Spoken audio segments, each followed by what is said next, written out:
السلام علیکم دوستو، قبر وہ مقام ہے جہاں سے لوگوں کا گھر آنا ناممکن ہے۔ جو ایک بار مرنے کے بعد قبر میں چلا گیا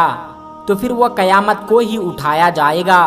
مگر بعض مرتبہ اللہ تبارک و تعالیٰ کی قدرت سے کچھ ایسے واقعات رونما ہو جاتے ہیں کہ جن کو عقل کی نظر سے نہیں دیکھا جا سکتا، بلکہ یقین کی آنکھوں سے ہی دیکھا جا سکتا ہے اور پرکھا جا سکتا ہے۔ ایسا ہی ایک واقعہ حضرت عمر رضی اللہ تعالیٰ عنہ کے دور میں پیش آیا کہ جب ایک حاملہ عورت کو مرنے کے بعد دفن کر دیا گیا تو اس کے بعد کیا ہوا، یہ سب جاننے کے لیے اس ویڈیو کو مکمل ضرور دیکھیے گا۔ دوستو، ایک مرتبہ حضرت عمر رضی اللہ تعالیٰ عنہ سے لوگ مل رہے تھے کہ ایک شخص اپنے کندھے پر اپنے ایک خوبصورت بیٹے کو اٹھائے ہوئے آیا۔ جب حضرت عمر رضی اللہ تعالیٰ عنہ نے ان دونوں کو دیکھا تو فرمایا کہ ان باپ بیٹے کی طرح میں نے کسی کو بھی ایک دوسرے کے اتنے مشابہ نہیں دیکھا، یعنی ان دونوں باپ اور بیٹے کی شکل ایک دوسرے سے بہت زیادہ ملتی ہے۔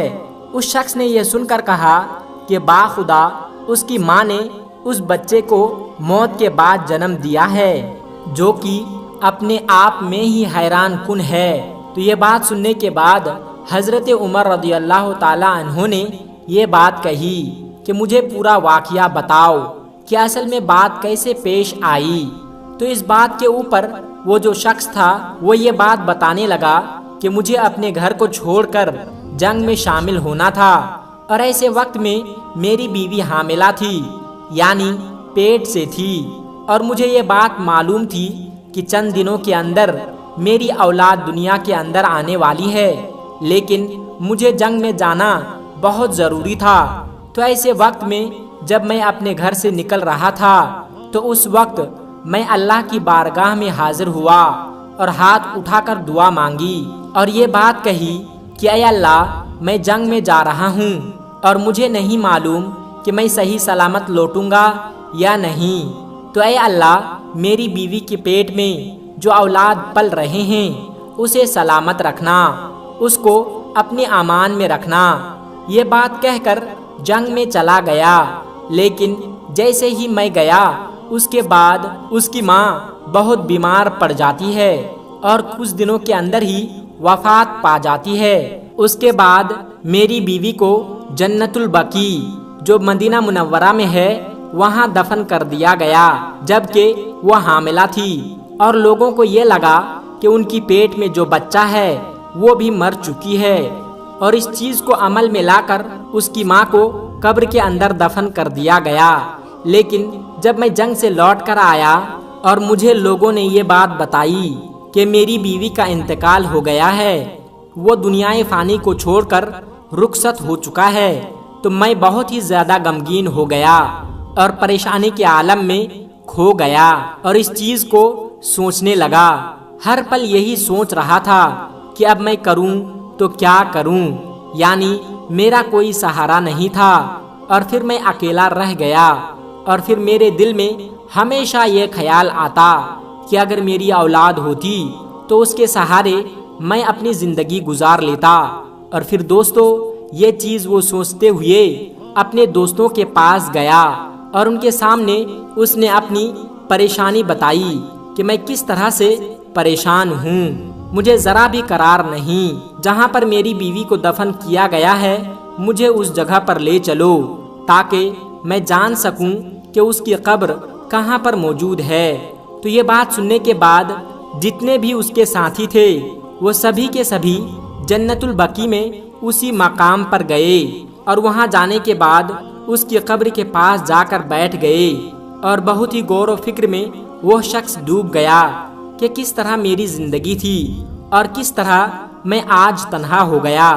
لیکن دوستو، تبھی اچانک وہ یہ دیکھتا ہے کہ اچانک قبر سے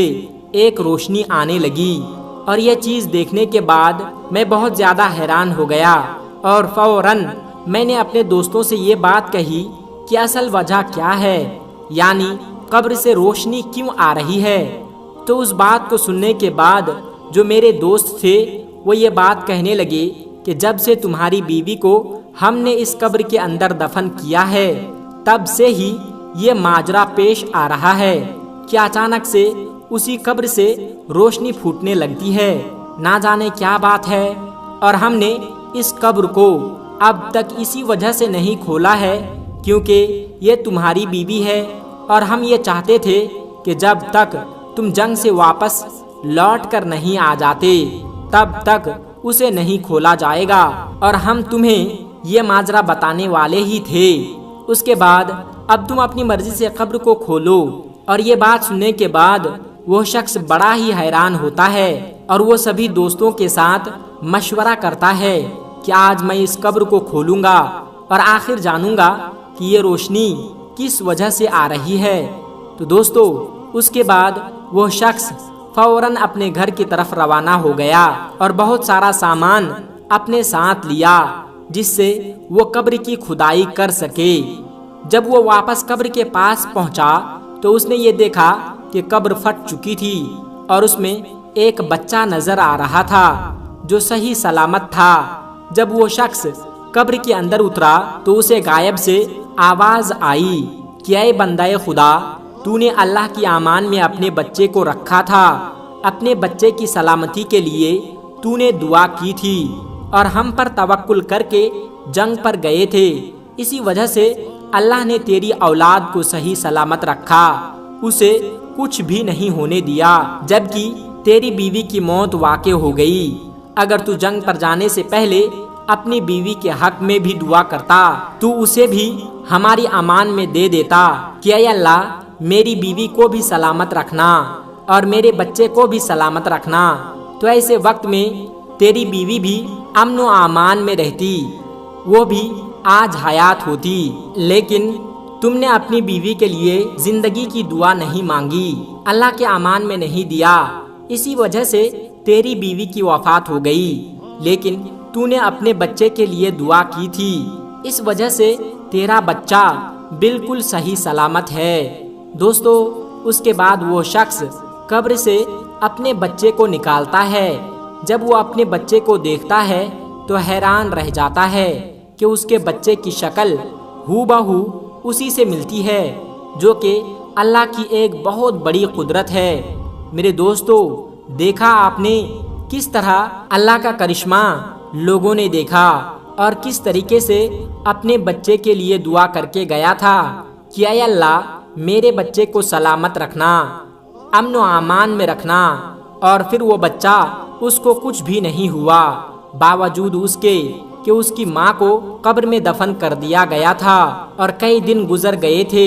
اور وہ بچہ بالکل بھی صحیح سلامت تھا۔ کون اسے کھلا رہا تھا؟ کون تھا جو اسے روزی پہنچا رہا تھا؟ بے شک ایک ہی ذات ہے جو کہ اللہ ہے، جو رب ہے، جو واحد ہے۔ اس لیے دوستو، جب بھی گھر سے نکلا کرو اپنے اللہ کی بارگاہ میں دعا کر کے نکلا کرو کہ اے اللہ میں گھر سے باہر جا رہا ہوں، میرے گھر والوں کو سلامت رکھنا۔ جب اللہ کے حوالے انسان سب کچھ کرتا ہے تو اللہ اس کا نگہبان ہو جاتا ہے۔ تو دوستو، امید ہے کہ آج کی یہ ویڈیو آپ کو پسند آئی ہوگی۔ اگر آپ کو یہ ویڈیو ذرا بھی اچھی لگی ہو تو اس ویڈیو کو ایک لائک کر کے ہمارے چینل کو سبسکرائب ضرور کر لیجئے گا تاکہ ایسی ہی پیاری پیاری ویڈیو ہم آپ کے لیے